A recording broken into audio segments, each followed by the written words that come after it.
Rapinarono e imbavagliarono un'anziana nella sua villa di Pordenone. Dopo 7 mesi la polizia ha rintracciato i colpevoli. Il questore Dorisio, risposta doverosa, il racconto della vittima: da quel giorno non cammino più. Emanuela Petrillo fece l'iniezione ma mia figlia risultò comunque senza anticorpi. Ad affermarlo una testimone della difesa al processo a carico di un'infermiera accusata di aver finto di vaccinare centinaia di bambini. La sua capacità di intendere e volere era gravemente scemata, e quanto emerso dalle indagini sul femminicidio avvenuto da qui lei a settembre. Federica a tutto campo, il governatore fa il punto su campagna vaccinale e guerra del Prosecco, commentando i rincari delle bollette a ottobre, apre al nucleare per ridurre i costi elettrici, soprattutto alle imprese. Il Presidente della Repubblica Sergio Mattarella sabato presenterà all'Air Show della PAN per i 60 anni, imponenti misure di sicurezza con una bolla invalicabile intorno alla base e cari attrezzi per gli spettatori abusivi.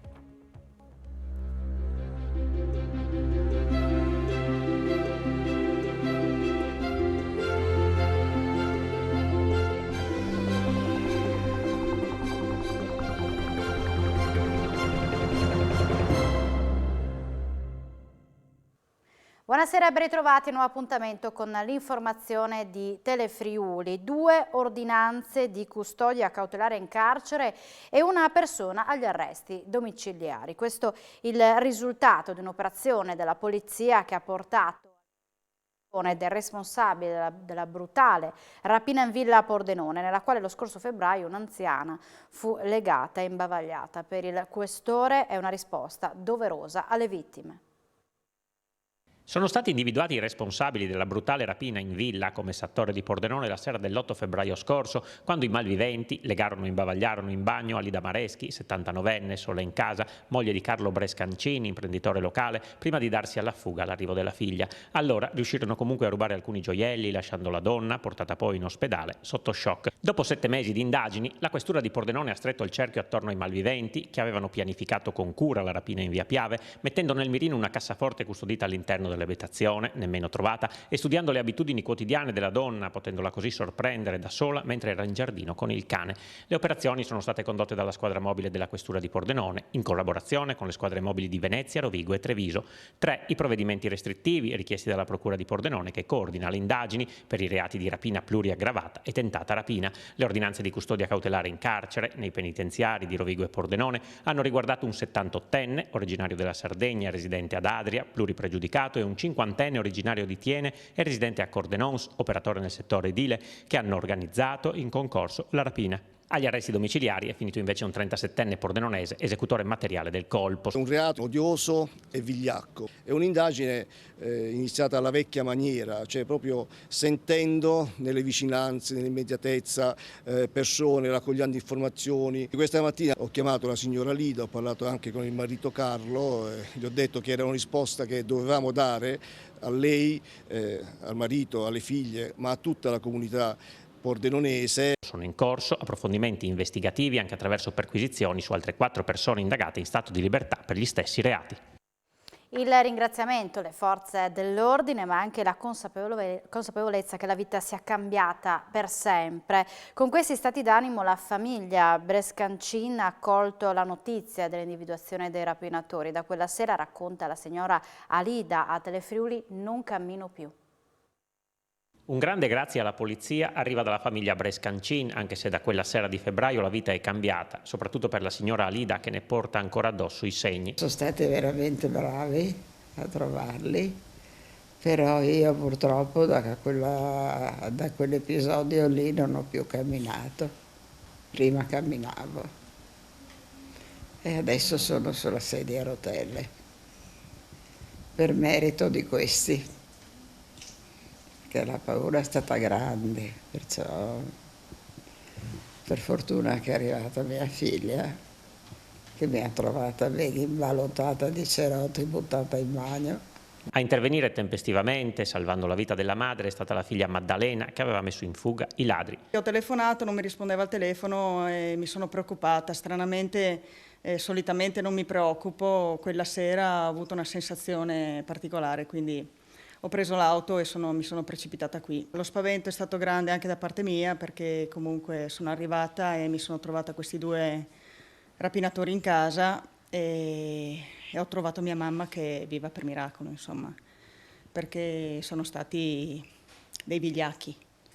Vigliacchi perché l'ho trovata in condizioni imbavagliata, legata, non respirava più e quindi evviva per miracolo, insomma. Dal capofamiglia Carlo un particolare ringraziamento a questura e procura. Posso fare una cosa, ringraziare la polizia che è stata molto brava e la gentilezza del questore che mi ha svegliato stamattina alle 7 e mi ha fatto un piacere sentire che avevano presi i ladri. Emanuela Petrillo fece sicuramente l'iniezione, ma mia figlia risultò comunque senza anticorpi. Lo ha affermato una testimone della difesa durante il processo a carico dell'infermiera accusata di aver finto di vaccinare centinaia di bambini. Nel processo che vede imputata Emanuela Petrillo, l'infermiera accusata di aver finto di vaccinare centinaia di bambini tra Treviso, Udine e Codroipo, sono cominciate le deposizioni dei test della difesa. 3 le testimoni chiamate dal difensore, l'avvocato Paolo Salandin, che hanno parlato davanti al Tribunale Collegiale di Udine. Avevo dubbi e non volevo vaccinare la piccola che aveva 3 mesi, ha affermato una OSS di Conegliano, ma la Petrillo mi convinse a farlo. Nel 2016 andai espressamente da lei che mi tranquillizzò mostrandomi come preparava la siringa. Fece l'iniezione sulla coscia, ha continuato, e mia figlia si mise a piangere. Poi la zona della puntura si arrossò tanto che ci mise il ghiaccio e le salì la febbre. Nonostante ciò, nelle verifiche anticorpali effettuate nel 2017, dopo che scoppiò il caso, la bimba risultò priva degli anticorpi. Sul banco dei testimoni è salita anche un'assistente sanitaria che lavorò con la Petrillo dal 2009 al 2012 a Codroipo. Non ho rilevato nulla di anomalo nel suo comportamento, ha detto. Sembrava preparata, aveva una grande capacità comunicativa con i genitori e rispettavamo i tempi di quelli con dubbi e perplessità. Non credo che Emanuela fosse una Novax. L'infermiera poi ha riferito di aver segnalato a più riprese le inadeguatezze del sito vaccinale Codroipese di allora, stanze piccole, troppo calde o troppo fredde e frigoriferi non ottimali. Infine la donna ha riportato che non si dava molto peso alla registrazione del lotto dei vaccini somministrati e che i bidoncini dei rifiuti venivano chiusi non a fine seduta ma quando erano pieni. Una procedura quest'ultima adottata anche nell'azienda sanitaria veneta Marca Trevigiana, come riferito da una terza teste, un'assistente sanitaria che lavorò con la Petrillo per alcuni mesi nel 2016. Allora notai, ha spiegato la testimone, che la Petrillo utilizzava una tecnica diversa dalla mia, impugnando la siringa e spingendo lo stantufo con il pollice e che non faceva piangere i bambini. Le chiesi come faceva e lei mi rispose che era una questione di esperienza, ha concluso. La prossima udienza è prevista per fine ottobre. Dalla situazione Covid, dal Prosecco fino ai rincari delle bollette previsti a ottobre. Il Presidente della Regione, Massimiliano Federica, risponde su alcuni temi di attualità partendo dalla somministrazione della terza dose. Noi siamo pronti ovviamente rispetto alle indicazioni nazionali sui soggetti ai quali verrà offerta la terza dose. Sicuramente dobbiamo proseguire in parallelo a continuare a offrire il vaccino a tutte le persone che ancora non hanno deciso di aderire alla campagna. Se la campagna vaccinale prosegue di concerto a livello europeo, non mancano i dissapori. Al recente via libera della Commissione europea la pubblicazione sulla Gazzetta Ufficiale della richiesta della Croazia di registrare il marchio Prosek ha già scatenato la rabbia dei produttori italiani e di tutta la politica. Ecco, io penso che se incominciamo una lotta all'interno dell'Unione Europea come questa, tutti ci perdiamo. Le eccellenze italiane e le eccellenze anche della nostra regione devono essere tutelate e non confuse. È chiaro che stiamo parlando di una lotta commerciale che vuole utilizzare un nome per confondere il consumatore, ma la qualità non si può confondere, quindi noi dobbiamo tutelare il nome per garantire la qualità. Se la battaglia Prosecco non si ferma, ad ottobre, come da tradizione, sono previsti dei rincari importanti nelle bollette, in particolare quelle dell'elettricità. Questo penso che sia dovuto a una scelta del passato anche di non fare una vera politica energetica del Paese. Bisogna avere il coraggio di fare accordi commerciali, bisogna avere il coraggio di produrre energia in Italia, bisogna avere il coraggio di dire che le nostre imprese sono non da adesso, ma da decenni sono meno competitive perché abbiamo un costo di energia decisamente superiore rispetto ad altri paesi europei. Nucleare? Io penso che la quarta generazione avanzata, che oggi purtroppo è una tecnologia che non è ancora disponibile, che vuol dire non utilizzare più scorie e non avere più scorie, che è il problema del nucleare, sia un'energia più pulita rispetto a un pannello solare che non sai dove smaltire. Ed ora andiamo a vedere i dati dei contagi nella giornata odierna, 91 appunto nella nostra regione, in particolare su 4.300 360 tamponi molecolari, sono stati rilevati 69 nuovi contagi con una percentuale di positività dell'1,58% e su 5.965 test rapidi antigenici realizzati sono stati rilevati 22 casi, 0,37%. Nella giornata odierna non si registrano decessi, scendono a 9 le persone ricoverate in terapia intensiva, mentre i pazienti in altri reparti risultano essere 45. Per quanto riguarda il sistema sanitario regionale, è stata rilevata la positività di un medico dell'azienda sanitaria universitaria Friuli Centrale e di 2 infermieri dell'azienda sanitaria universitaria Giuliano Isontina. Si registrano 2 contagi tra gli operatori delle strutture residenziali per anziani, 3 tra gli ospiti. Potrebbero arrivare 1,5 milioni per i ristori del 2020 all'RSA del Friuli Venezia Giulia. Ieri l'associazione di categoria ha incontrato il vicepresidente Riccardo Riccardi, auspicando anche un obbligo vaccinale per gli ospiti. Reciproca soddisfazione, così viene definito l'incontro di ieri da parte di IOP FVG, l'associazione italiana ospedalità privata che rappresenta la quasi totalità delle 25 RSA esistenti, e il vicepresidente della regione Riccardo Riccardi per affrontare le complessità che hanno dovuto affrontare le residenze sanitarie assistenziali accreditate in epoca Covid. Le RSA sono una peculiarità tutta regionale, contano su circa 1000 posti letto, ne esiste una per distretto e in pratica si occupano della riabilitazione dei pazienti post-ospedale, in prevalenza anziani. Il vicepresidente, spiega il delegato AIOP Fabio Staderini, ha preso l'impegno nella prossima manovra economica a intervenire con un sostegno alle RSA sia per il 2020 che per il 2021. Solo lo scorso anno il conto totale di circa 1,5 milioni tra introiti mancati, dispositivi di protezione e interventi per accogliere, soprattutto nell'area Asugi, pazienti Covid positivi e misti. La regione aveva già stanziato 20 milioni per le case di riposo. Riccardi, aggiunge Staderini, si è anche impegnato a rivedere le linee guida ai tariffari fermi da 15 anni. Un altro tema sul tavolo è quello dei vaccini. Abbiamo ospiti che arrivano senza aver fatto la profilassi, conferma il rappresentante, e questo complica anche le visite dei parenti. Chiediamo che gli anziani non vaccinati possano fare la prima dose magari durante il periodo di ricovero e poi completare il ciclo quando ospitati nelle nostre strutture. In questo senso, prosegue, potrebbe essere anche auspicabile un obbligo per chi viene trasferito in RSA. Livio Duca uccise la moglie Marinella Maurel mentre la sua capacità di intendere e volere era gravemente scemata. E quanto è emerso dalle indagini sull'omicidio avvenuto da Aquileia a settembre, l'uomo, reo confesso, sarà giudicato dalla Corte d'Assise di Udine per il femminicidio.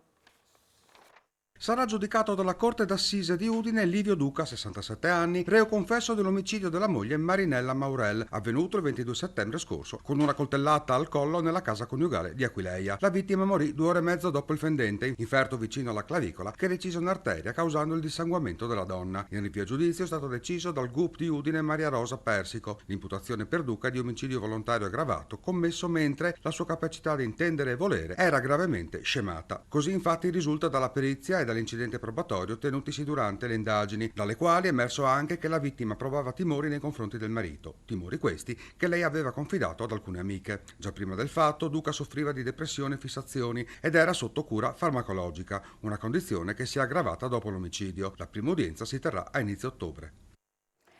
L'automobilista che a novembre investì fuori dall'ospedale di Udine l'80enne Bruna Miani, morta poche ore dopo, ha patteggiato 2 anni di reclusione senza condizionale, era accusata di omicidio stradale.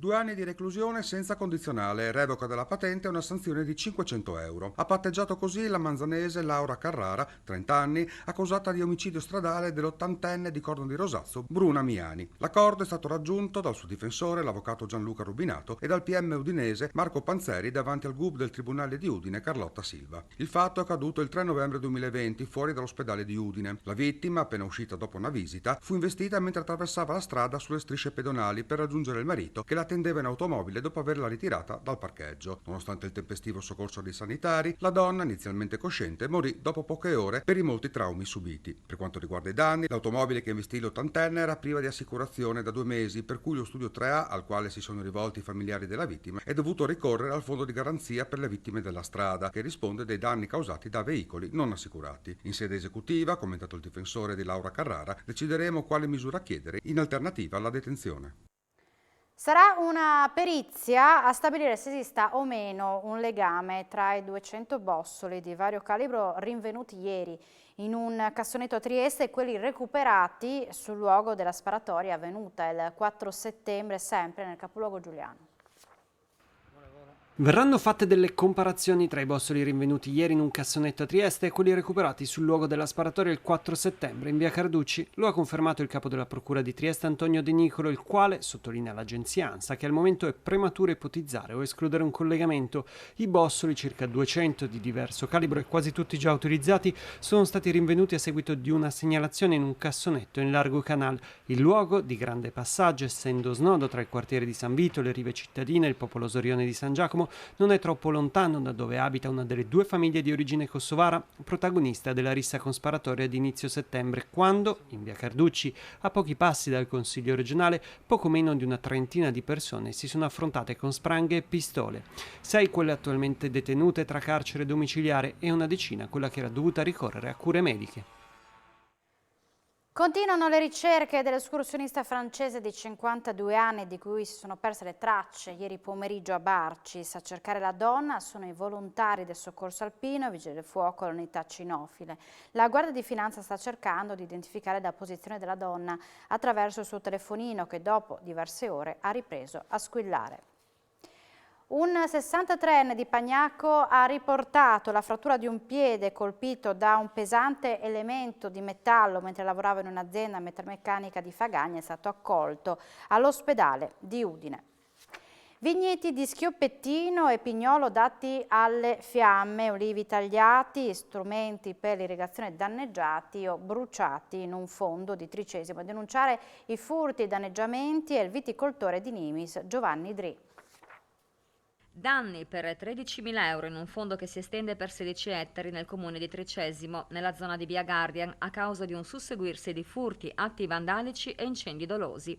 A denunciarlo ai carabinieri è il proprietario, un viticoltore di Nimis, Giovanni Dri, che nella zona periferica del paese conduce il vasto appezzamento a schioppettino, pignolo e corvino, una vecchia varietà friulana. In agosto sono state rubate numerose piantine di vite appena messe a dimora per un danno di circa 6.000 euro e ancora prima sono stati dati alle fiamme o tagliati piante di ulivo, filari e strumenti che vengono utilizzati per l'irrigazione, tra cui manichette di polietilene. Una vasca per l'irrigazione è stata irrimediabilmente danneggiata, forata in più punti con un piccone oppure con un fucile a pallettoni usato per abbattere i cinghiali. La situazione che si è creata è insostenibile, spiega Dri. Siamo amareggiati anche perché abbiamo fatto il possibile per migliorare questa zona agricola a favore di tutta la comunità. Moria di pesci nel fiume Natisone a Premariaco da circa 2 settimane, in particolare nella zona sottostante al Ponte Romano si presenta con centinaia di pesci morti a causa del ritiro dell'acqua. Un'immagine mai vista dal sindaco di Premariaco, Michele De Sabata, che contattato da Telefriuli ha dichiarato: nel paese in tanti, soprattutto gli anziani, non hanno mai visto una secca così importante del fiume e la conseguente moria di pesci. A Premariaco il livello del corso d'acqua del fiume sembra essere al minimo, non si tratta dunque di fenomeni di inquinamento quanto piuttosto di un effetto della siccità che ha interrotto i corridoi d'acqua necessari ai pesci per seguire il flusso, costringendoli in piccole pozze le cui dimensioni si sono via via ridotti. E pochi minuti fa è intervenuta anche l'ente tutela patrimonio ittico proprio a Premariaco per tentare di salvare qualche pesce. Alcuni volantini distribuiti dal comune di Povoletto che invitano la popolazione a eseguire i vaccini anti-Covid di prossimità sono stati imbrattati con svastiche e appesi all'esterno del municipio. Lo denuncia il sindaco che condanna il gesto. Tutto pronto per i vaccini anti-Covid di prossimità nei comuni di Povoletto, Faedis e Attimis, dove le inoculazioni saranno eseguite da domani e poi per ogni venerdì dal 17 settembre.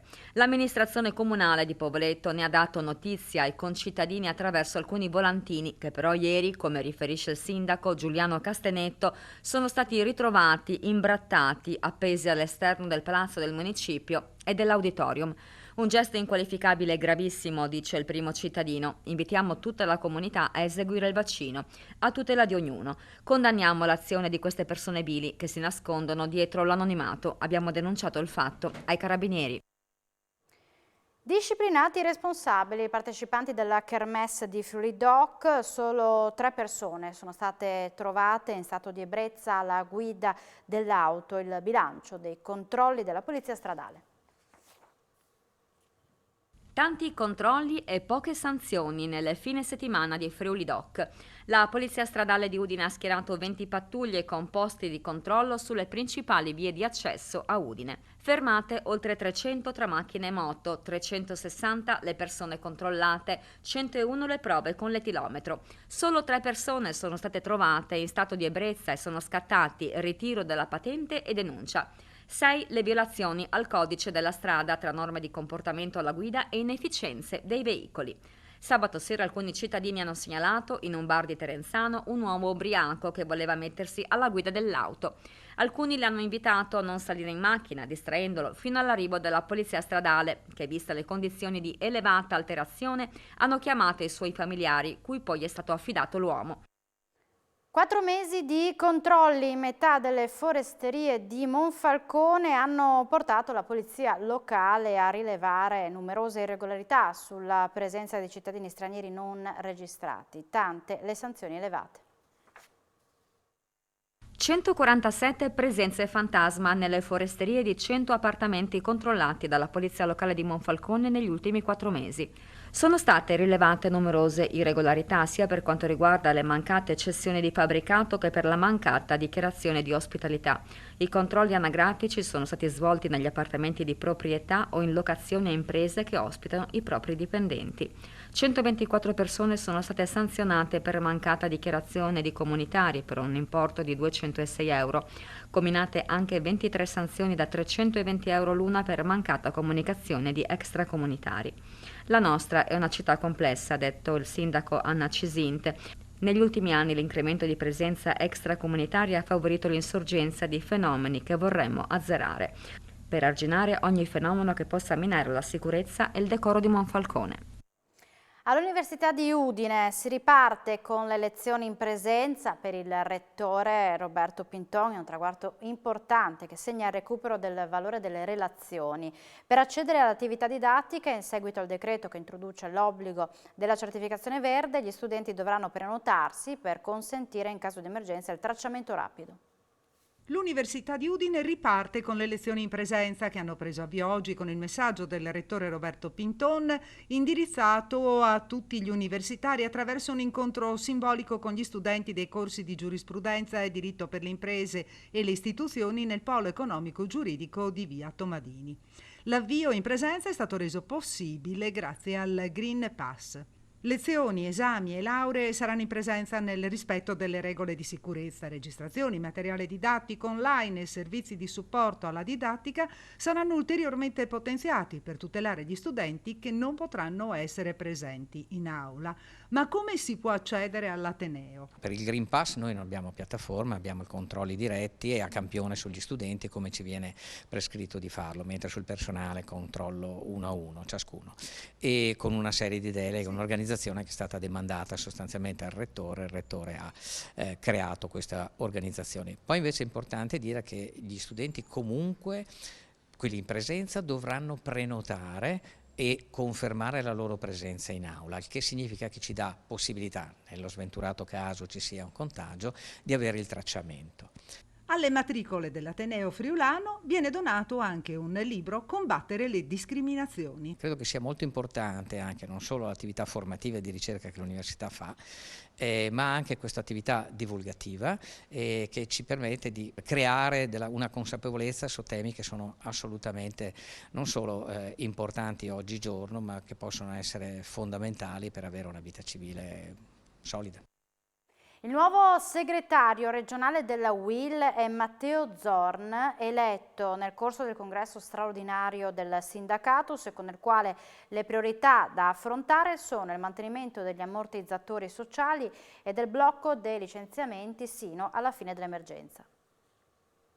Dal congresso di 30° della UIL è emerso il nome del nuovo segretario regionale, è Matteo Zorn, che subentra al commissario straordinario Mauro Franzolini.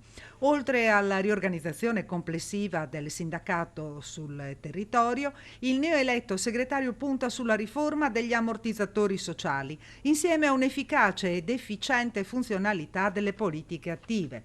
Nel periodo gennaio-maggio 2021 in Friuli Venezia Giulia sono state autorizzate complessivamente quasi 26 milioni di ore di cassa integrazione su circa 500.000 occupati, ben 90.000 lavoratori, commenta Zorn, hanno fruito da ammortizzatori sociali che hanno salvato i posti di lavoro e vanno mantenuti insieme al blocco dei licenziamenti fino al superamento dell'emergenza. È a rischio la coesione sociale. Adesso il PNR è una grande opportunità di crescita per la Regione, per far sì che ci sia occupazione di qualità. C'è una ripresa, ma oggi sono fatta di contratti a termine e precari. Con le politiche attive, con la formazione, con la riforma di ammortizzatori a livello nazionale, dobbiamo riuscire ad avere occupazione stabile. In questo senso l'interlocuzione con la Regione sarà fondamentale. Dovremo far sì che le politiche nazionali siano integrate con quelle regionali e quindi riuscire ad avere occupazione stabile e di qualità. Altrimenti i giovani studieranno e se ne andranno dalla nostra bella Regione e continuerà il calo demografico e la Regione si avviterà su se stessa. Si è tenuta oggi a Trieste l'assemblea di Alleanza delle Cooperative Italiane con la relazione del presidente uscente e la nomina del nuovo. Una produzione da oltre 2,3 miliardi di euro per poco meno di 33.000 addetti e oltre 324.000 soci. E questo è il valore della produzione delle 751 Coop che aderiscono ad Alleanza delle Cooperative Italiane, dove nel corso dell'assemblea c'è stato l'avvicendamento tra il presidente uscente Livio Nannino e il nuovo Daniele Castagnevitz, come previsto dagli accordi tra Lega Coop, Confcooperative e ACCI. Ovviamente il Covid ha condizionato l'attività di tutta la cooperazione, in particolare della cooperazione sociale, della cooperazione che si occupa di cultura e di turismo, mentre in altre situazioni abbiamo avuto delle imprese sotto stress chiamate a fare un lavoro nei servizi e nella sanità particolarmente oneroso.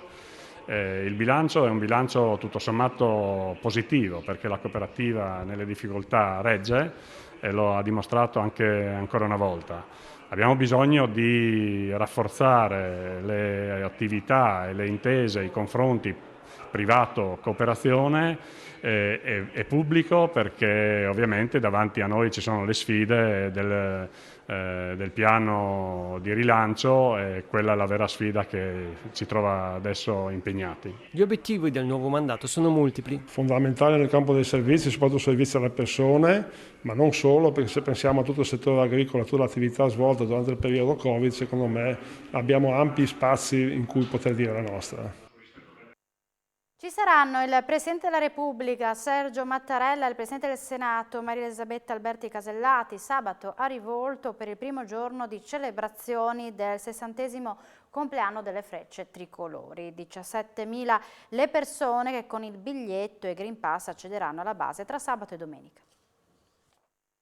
Venerdì prove di volo a porte chiuse e poi da sabato cancelli aperti per 17.000 persone nei 2 giorni. Le Frecce Tricolori si preparano a festeggiare i loro primi 60 anni nella base aerea di Rivolto, casa del secondo stormo, riunendo il popolo del tricolore volante. Una festa in piena regola con cancelli aperti dalle 10 del mattino per i fortunati che hanno ottenuto il pass nel Click Day di 2 settimane fa e a cui parteciperanno sicuramente anche le più alte cariche dello Stato, la Presidente del Senato Maria Elisabetta Alberti Casellati e il Presidente della Repubblica Sergio Mattarella.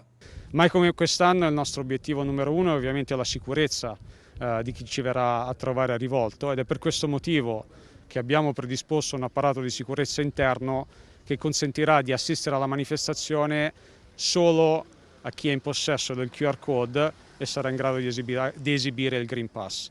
Ci rendiamo conto che i numeri rispetto alle passate edizioni sono di molto inferiori, perché vogliamo rigorosamente applicare tutte le misure di contrasto alla pandemia che ci sono state indicate dal governo.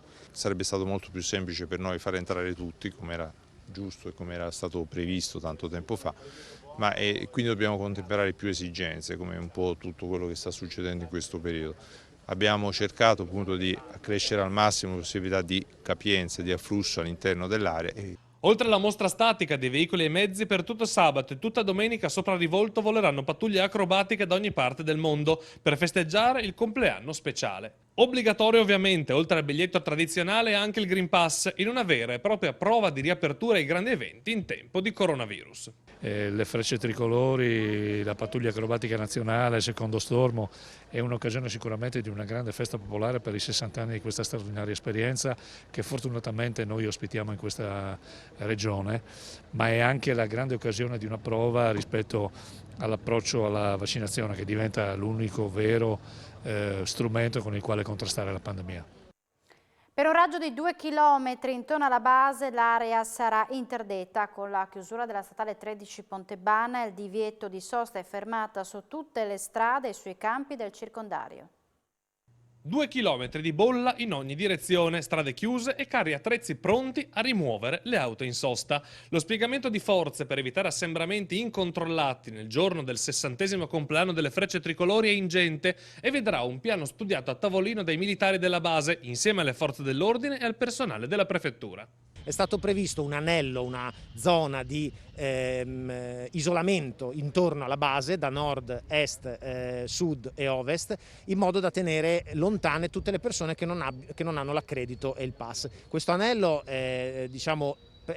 prevede lo stazionamento, il divieto di stazionamento in tutta la zona, quindi questo perimetro, che sarebbe il perimetro della base allargato di diversi chilometri, in questo perimetro non sarà consentito in alcun modo lo stazionamento di persone e mezzi per assistere allo spettacolo. La persona che volesse avvicinarsi e gli fosse impedito perché appunto non può accedere ai fondi, ai campi, ai terreni limitrofi alla base, se dovesse malauguratamente lasciare la macchina nelle strade che adducono a questi campi, a questi terreni, troverebbe poi la macchina rimossa, perché sono previsti carri attrezzi lungo tutto il perimetro. Quindi il messaggio che diamo qual è?